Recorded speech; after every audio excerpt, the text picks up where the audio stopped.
All right, let's talk about the Oregon Ducks heading into an absolutely massive matchup. And it looks like head coach Dan Lanning is making an awesome move, sending his team a powerful message, before their big game against the USC Trojans. Let's go and flip the report and talk about it on the other side. This is from Athlon Sports. Miles, if you throw up the report, I will read from it. All right, Dan Lanning, the head coach of the Oregon Ducks, is not one to hold back his thoughts, even if it provides bulletin board material for his team's opponents. As the Ducks gear up to face the USC Trojans led by Caleb Williams, Lanning is unapologetically confident in his team's abilities. During a spirited practice session on Tuesday, Lanning didn't mince words when rallying his team. He exclaimed, "They got 7-on-7 today in LA. They're doing a walkthrough in LA. We've got a mod bracket up here in Eugene." In football terminology, a mod bracket is a full-speed tackling drill. Lanning's message is clear. He believes that Oregon's toughness and physicality will be major assets when they face a USC team that heavily relies on speed and flash. As the Ducks prepare for the showdown this Saturday, Lanning's bold declaration sets the stage for an intense and intriguing matchup between these two Pac-12 rivals. All right, so I think this is Dan Lanning doing what he does best. And what any great leader and certainly any great head coach does is they have an ability, even if you're a big favorite or if you're a big underdog, for setting an us versus them mentality, creating a clear differentiator between themselves and their opponents, right? Georgia's head coach, Kirby Smart, who Dan Lanning spent a lot of time underneath, had this incredible ability last season to make the Georgia Bulldogs players feel like they were underdogs. They walked out of TCU winning the national title, beating TCU, and all the Georgia players were like, "You all doubted us." And all of us in the college football world were like, "Nobody doubted you. You guys are spectacular." But that's what Kirby Smart fed his team. And that's what Dan Lanning is doing here. That's what he did earlier before the game against Colorado as well. He has the ability to motivate his players by creating these clear differentiators. And look, I think it gives them an edge, especially this late in the season when teams are worn down, physically beat. It's been a long season. Now's the time you have to stay focused in these games. Of course, Oregon vying for a college football playoff berth. If they win out, no room for error here with already one loss. I love this move by Dan Lanning. Miles, I'm curious what your thoughts are on it, but Ducks fans, obviously big matchup against USC. Look, this game is probably going to have a lot of points. USC doesn't stop anybody, but they do have Caleb Williams.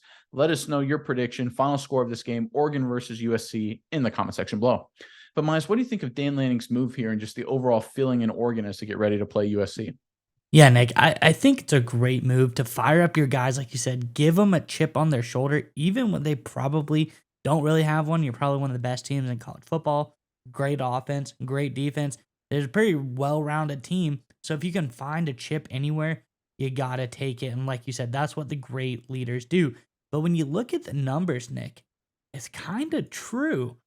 Southern Cal, when they go up against any kind of tough opponent this year, or rather opponents that we now know who were really the good opponents versus who were the pretenders at the beginning of the season, they went up against a Colorado team who was ranked at the time, but now we know they might not have been as tough as advertised when they went up against each other. We see they go up against Notre Dame.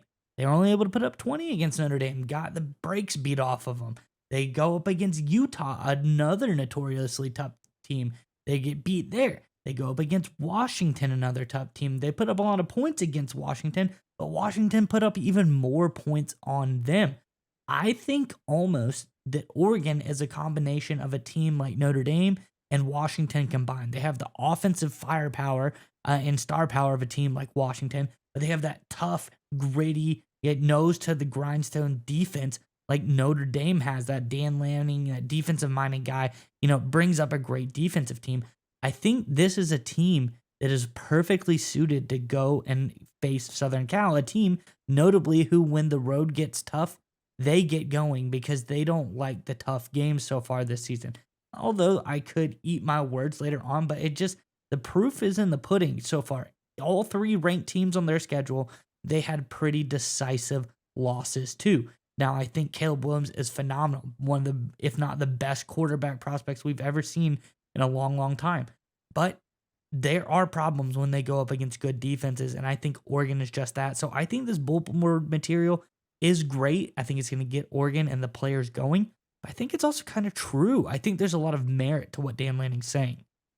Yeah, and one of the biggest lies in football, it's college, NFL, whatever you hear it all the time. It's like, well, we're just focused on ourselves and trying to get better every single day. You hear that from players and hear that from coaches. So look, I play D1 AA, now FCS college football. I guarantee you, when you get later in the season and you're worn out, everyone's hurt, classes are hard, you're looking forward for Thanksgiving break. The season is just worn on. You're physically, mentally, spiritually exhausted. Not one individual, just because they're all human beings, they're all kids, is going to practice thinking about how can I get better today? Let me take advantage of every rep, right? You're just too worn down to handle that, especially when you're a college kid. That's just reality. These are human beings. But as a coach, how do you handle that? Do you keep that same mentality? We're just going to get better every day. You lose the locker room. You lose the teams. Players lose interest, and you lose games that you should win. What does Dan Lanning do? He comes into the team. He goes into the atmosphere and says, hey, listen, those guys over there, they're the opposite of us. They hate you. They're flash. They're doing all the fun stuff. We're the blue collar. We're the tough guys. We're this. And you just build an identity and you make the opponent the enemy, right? It's like a great boxing match where a boxer throughout the entire training cycle basically grows to hate his opponent. That's sort of what Dan Lanning is doing here. And it allows these players that, again, are just so worn down at this point in the season, gives them that motivation and the energy to come to practice with something to prove, to go to the film room and try and get better, to hit those lifts, to make sure they go to the training room, to not screw up in the classroom. Trust me, folks, it really matters. This time of the year, November, every single college athlete at this point, and every single one, I guarantee you, I was the way all of my teammates were. I'm willing to bet every other college athlete is at this point in the season. You're kind of waiting for the season to get over at this point. You're just waiting to get through the grind. It's just a grind at this point. But a coach can flip the switch with some motivational juice just like this. I give a lot of credit to Dan Lanning. This is a smart move, because it also has to have some truth to it, like you brought up, Mize. Because if you just say this every week for every opponent, because there are some tough physical opponents, there are some flashy opponents. If you just say this kind of stuff every single week, it kind of falls on deaf ears. But everyone knows USC, LA, Caleb Williams, Lincoln Riley, they're all flash. They all practice in shorts. Everything's all cool, right? Glitz and glamour, things like that. Again, this is a chance to, get those clear differentiators and motivate your team. Dan Lanning took advantage of it, and it's another smart move for this Oregon program. I think they're going to send a powerful statement against USC this Saturday.